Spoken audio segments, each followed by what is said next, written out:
chiamo Anastasia Massone, in arte Sparagna e Cumbarisce. Non so quanti abruzzesi ci sono qui. Possiamo fare per alzata di mano, visto che non ho ancora usato questa modalità. Ok, grazie. Sparagna e Cumbarisce vuol dire risparmia e fai bella figura, nel senso che non bisogna spendere eccessivamente tanto per apparire. E questo è il motto del mio brand o della mia pagina. Ma tornando a Sparagna e Cumbarisce, non è solo una questione di apparire, ma anche di tornare ad apprezzare le cose semplici della vita, tipo andare nei paesi, nei borghi ormai dimenticati e visitare luoghi che ormai sono stati abbandonati. E quindi io ho deciso di rimanere in Abruzzo anche per questo motivo, perché un sacco di persone mi dicevano sempre: ma che ci fai ancora qui a Vasto? Perché non vieni con me a Milano a lavorare, a cercare lavoro? Io dicevo no, io resto a Vasto perché voglio provare a rimanere qui e crearmi qualcosa di mio. E per questo mi sono buttata creando una maglietta simpatica che parla di un cibo tipico abruzzese. Non so se avete mai mangiato le pallotte caciove. Esatto. E quindi è nato tutto per scherzo. Dalle pallotte caciove ho iniziato a frequentare, grazie a loro, ho iniziato a frequentare tantissime sagre ed eventi, conoscendo un sacco di ragazzi che mi hanno fatto apprezzare ancora di più la mia regione e mi hanno dato tantissimi stimoli a continuare il mio lavoro.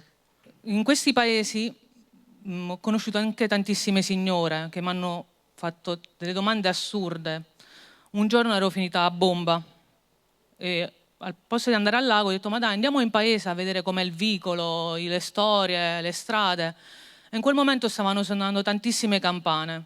Si affaccia una signora, ci guarda e ci dice: ma chi s'è morto?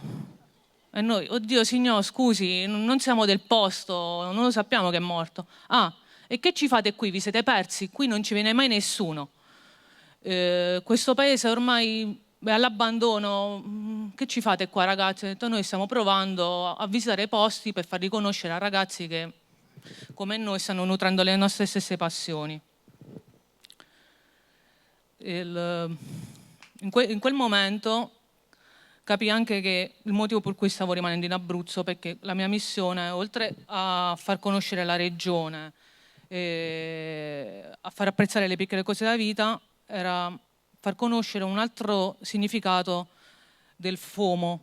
Non so se conoscete questo termine, che in inglese lo dirò tradotto in italiano perché il mio inglese è super maccheronico, ma è la paura di essere tagliati dal momento, che ogni persona tipo ha paura di essere tagliato dalle feste sociali, sta sempre col cellulare in mano a controllare i social, tipo: oddio, che cosa è successo qui a questa festa, controlliamo tutte le storie Instagram e Facebook. Grazie sempre ai banchetti ho avuto il modo di visitare paesi abbandonati, come ho già detto, ma anche luoghi terremotati che ormai sono proprio lasciati andare. E ho incontrato dei signori che mi guardavano, era un festival, e mi guardavano e dicevano: ma che ci fanno così tanti ragazzi qui? Ma è proprio bello vedere questi giovani che stanno riempendo i vicoli della strada.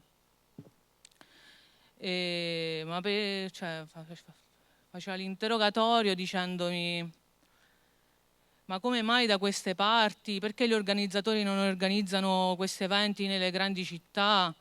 Del mio brand, oltre a far riconoscere il territorio, e portare il dialetto, far tornare di moda il dialetto tra i giovani, ma non in senso, come posso dire, cioè, che ormai è un linguaggio dimenticato. I giovani, quando vengono in negozio da me, mi chiedono: ma cosa vuol dire questa parola? Cosa vuol dire questa frase?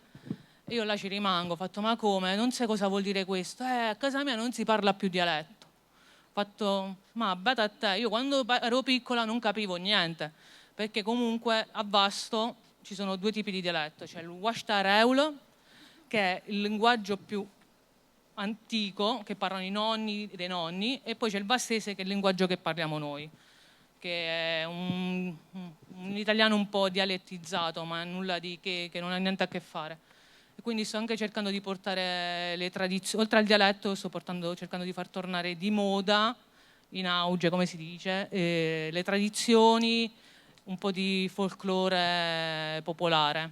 Io volevo chiudere con una citazione della Guerra degli Antò, non so se avete mai visto il film, che la frase era: ci vuole coraggio ad andare a vivere ad Amsterdam, ma ci vuole coraggio anche a rimanere a Montesilvano. Che è vero, perché cioè, è una frase che ho detto faccio girare tutta la conversazione su questa frase, però non parlando tanto anche ai problemi ad associare dialoghi e discorsi. Va bene? Posso scappare adesso? Grazie. Grazie mille, davvero.